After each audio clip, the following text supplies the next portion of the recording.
Hello, my name is Abby Maloney, and this is Invest Insights, where we interview executives who are shaping our communities today. In today's episode, I speak with Dalila Wilson-Scott, the Executive Vice President and Chief Diversity Officer for the Comcast Corporation. Dalila, how did Comcast respond and adapt to the initial months of the pandemic? And how has the organization continued to navigate this uncertain landscape? COVID-19, it's just an interesting experience for any company, quite frankly. And a global enterprise like ours, we weren't just experiencing it here domestically, but it started in China, where we're building one of our theme parks, of course, throughout our European franchise with Sky, and then, of course, hitting here in the US. I think the one thing I can say is we put our employees first, right? They sort of make our business tick. We had to make sure that our employees were safe. We have technicians going into homes. We also had people that were able to work from home, and we needed to take care of them pretty quickly. But in many of our businesses, all of the work stopped pretty immediately. So if you think about theme parks that were no longer open, production, things that needed to be done on person and site could no longer be done safely and in a social distance fashion. So the first thing I would say we did is secure $500 million in funding to take care of our employees, a combination of income stability, making sure that our employees had what they needed during that difficult time, especially in terms of getting our employees ready to be able to support our customers. At all in what seemed to be a moment's notice, of course, the demand for our network went up pretty dramatically.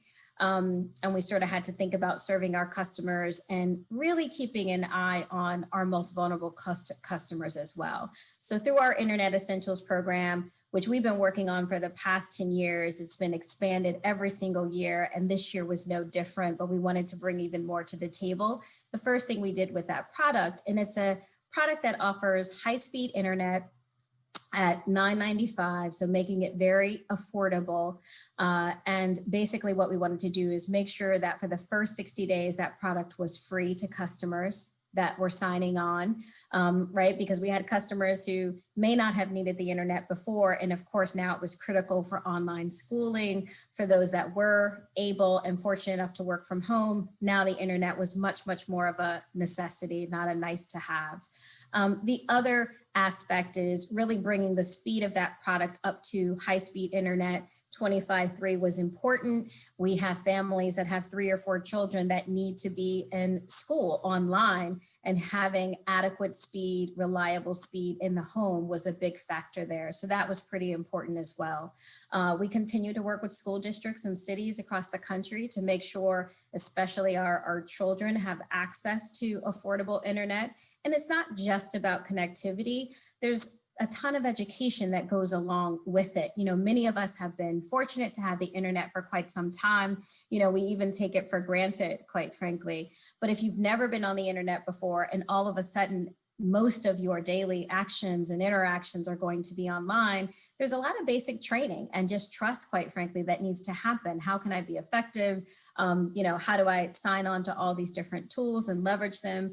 And then once you get past that point, then we can really truly unleash, the benefits of being online, access to different resources that weren't available before, training that can help from a workforce development perspective, especially for the number of people that need to retrain in this environment, as their careers may no longer exist in the same way they existed pre-COVID.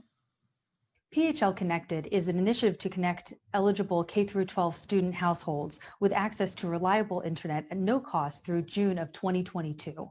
Can you speak to Comcast's role in this initiative, and why was it important for the company to be involved?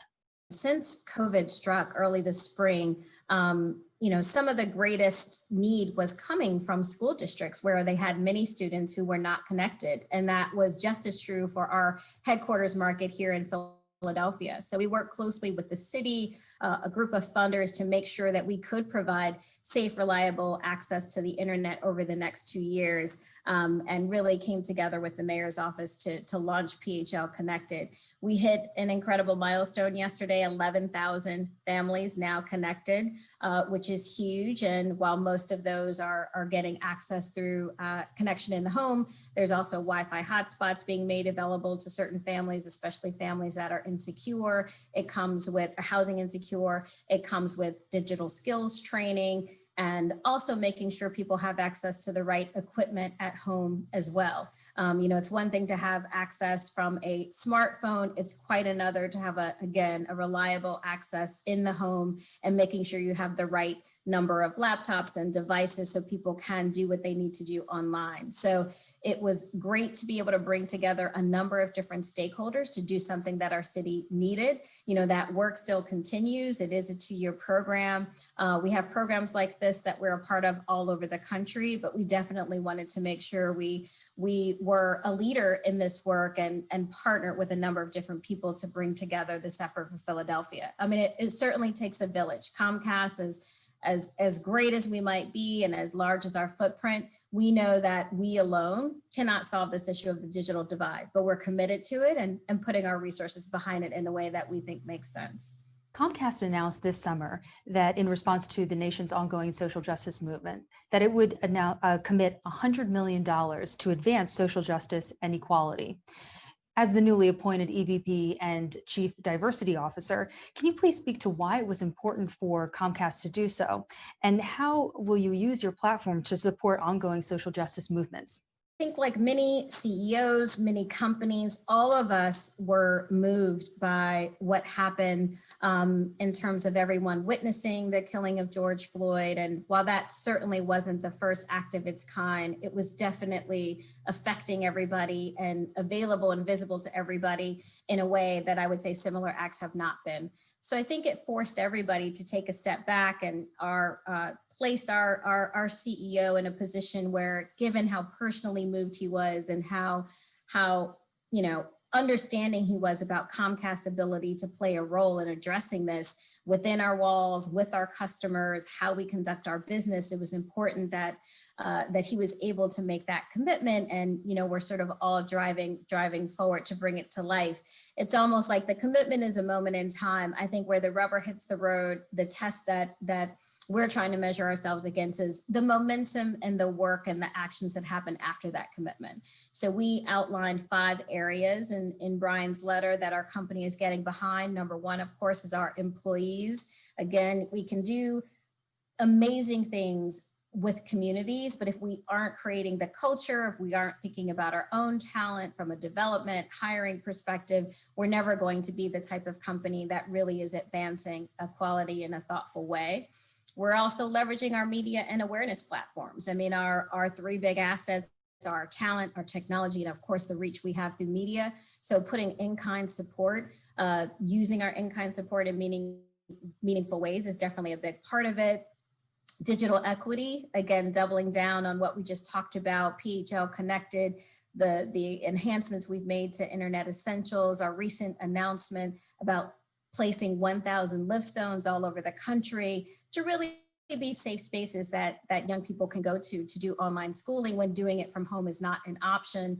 I think that all sort of speaks to what we've been doing for the past 10 years, but we know we need to be thoughtful about it as we press forward. We're facing challenges in 2020 that we've never seen before, quite frankly, and there's much more demand and need that we believe we're in a position to help fill and to bring other stakeholders around the table as well. We also are making effort in the small business opportunity space. We just launched a program called Comcast Rise that helps BIPOC-owned businesses with media consultation, commercials, production support, airtime for their commercials, technology upgrades, as well as cash grants. We know that small businesses are the engines that make our cities run. They employ a lot of people, create a lot of demand. There's been a lot of talk about small businesses during this time.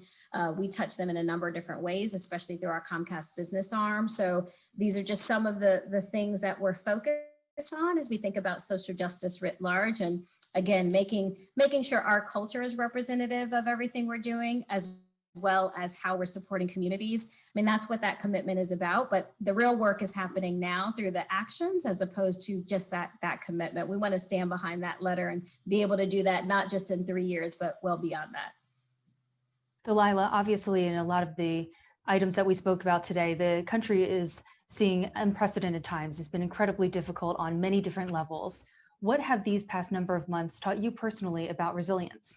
I think that a couple of things really stand out to me. One, we have dealt with so many challenges throughout our history, just in terms of our country, globally, and we've been able to stand up and muddle through.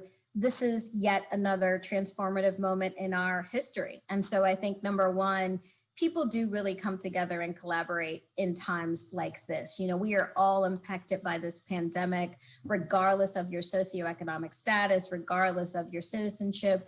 And I think that collaboration that people have been drawn to, that's been a little bit difficult to come together before this time. I mean, that's what resilience is about. I think we also know this is not easy. None of the commitments that we've made, we don't take them lightly. We know that it's going to take a lot of time, effort, resources, and strong execution, quite frankly, to stand up to that. But that's why we're here in this moment. And we have this incredible opportunity before us to be innovative, to be thoughtful. And that's what resilience is about. Even just, having to go to school online, which again, none of us could have even imagined before this year. But we have millions of school children making it work, millions of teachers making it work. And we're a small part of making sure solutions are available for schools, for children, but they're even showing us their strength in this moment. And I think that's powerful as well, and keeping all of us going. Well, thank you again. That was Dalila Wilson-Scott, the Executive Vice President and Chief Diversity Officer of Comcast Corporation. My name is Abby Maloney, and you've been watching Invest Insights. Thanks for tuning in. Hey everyone, don't forget to like this video and subscribe to our channel so that you can stay up to date on the latest business trends from our knowledgeable experts. Be sure to check out the description below for more information on the segment you just watched. Thanks for tuning in.